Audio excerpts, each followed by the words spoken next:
Houston would like to continue to have that type of production that we've seen in weeks past, not just from the quarterback, from the offense in totality. Find a way to get the ground game going. The sky's the limit still. There's no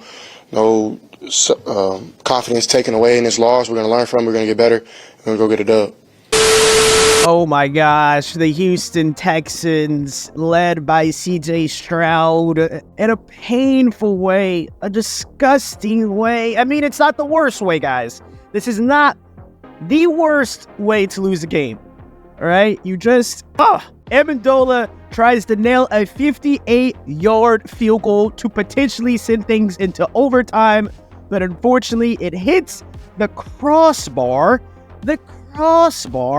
So he only had leg for 56, which stinks because that was his high school record that he had made, a 56-yarder. He still has not made a 50-yarder in the National Football League. The announcer said it. But C.J. Stroud, it's a great game for you in the realm of I'll say it like this. I'll do it like this instead.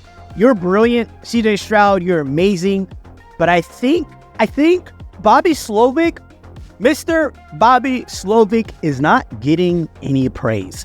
And I'm not saying that the Texans faithful, who really, really know the game in and out, who really know who all the offensive linemen are and who all the defensive players are, you more than likely know who Bobby Slovic is as well. But the general public doesn't know who he is. What this man is doing, the offensive coordinator, along with C.J. Stroud and along with the myriad of weapons and pieces that they have, I no longer, and once again, this is no flack to C.J. Stroud.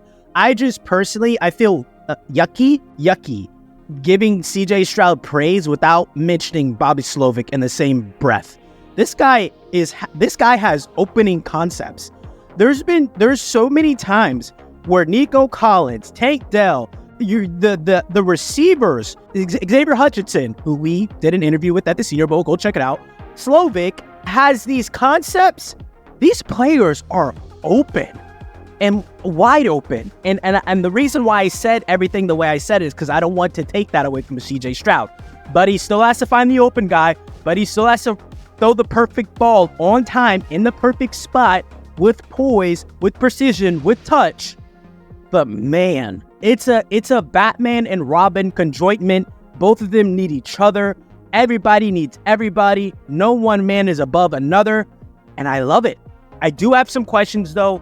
Texans fans, don't be discouraged. Don't be bewildered. You still have games to come that you can win. But this one is going to be a tough one to kind of recover from. But I promise you, at this point in time that you are watching this video, C.J. Stroud's already over it.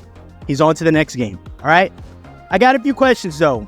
And Texans, y'all are so good at responding to my questions. I love it so much. It helps me out with knowing your team. I really like what Devin Singletary has been doing recently in the run game. But is there a reason why he gets even a fraction of carries that Dameon Pierce is not getting? I get it. I know we could talk both stories, right? Devin has been doing great, phenomenal. He had a 100-yarder against a really good defense in the Bengals. Okay, he's great. And Dameon Pierce comes back. Hey, maybe he's slow, maybe he's sluggish.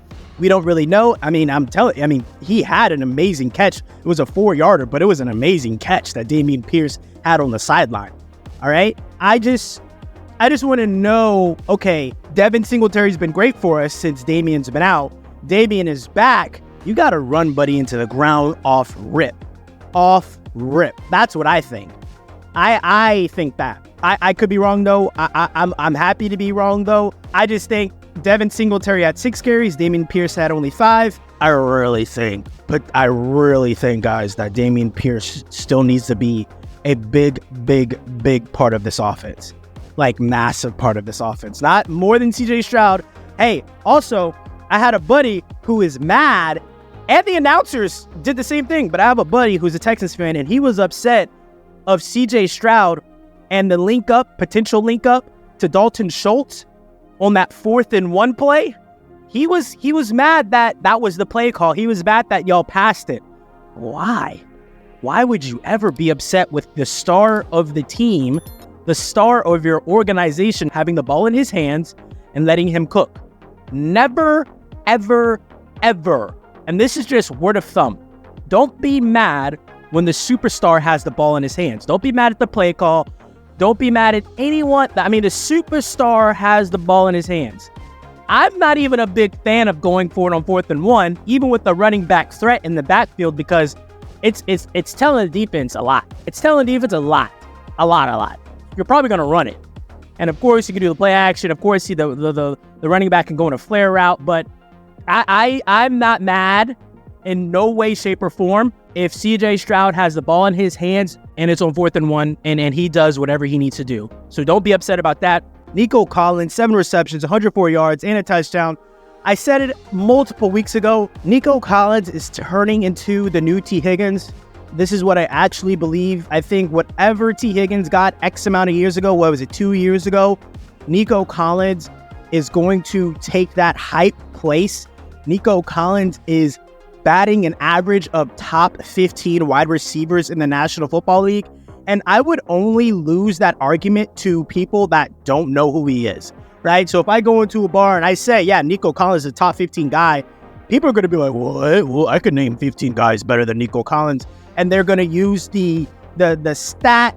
They're going to use the box office. They're going to use stats. I'm going to use my eyeballs, right? And that one play he had to get you guys into field goal range somewhat to kick that ball, he should have been down, like 8 yards prior to catching a ball, but he's carrying and pushing and running people over. And the touchdown that he had, Nico is operating on a level that needs to be respected. Now let's talk about some bullshit that happened to you guys. Sorry about my swearing. I got to clean it up. I feel so bad. I really feel bad for Tavierre Thomas, honestly. And this is getting into the weeds. So number 4, for the people that don't know what I'm talking about, number 4 on your defense played 2 good snaps, 2 tough snaps, 2 football snaps back to back and got called pass interference on. Yo, I immediately texted the group chat and said, hey, yo, the Texans just got bodied by Cap, because all of that was Cap. He was playing flawless defense. Flawless. Like, of course, there's going to be some touching, but there was 0 touching for there to be a flag on either one of those plays. That helped the Jacksonville Jaguars get to 8 points on that drive. Very, very unfortunate. Very, very annoying, but I still overall love the direction of where this team is going. I would have to believe in the next game, prepare to see a showcase of Dameon Pierce and heavy play action. I think we're going to go back to the basics, and Dameon Pierce is going to be a focal point, and CJ Stroud and Mr. Slovic are about to annihilate and embarrass the rest of the teams that they have in front of them. Like, comment, and subscribe.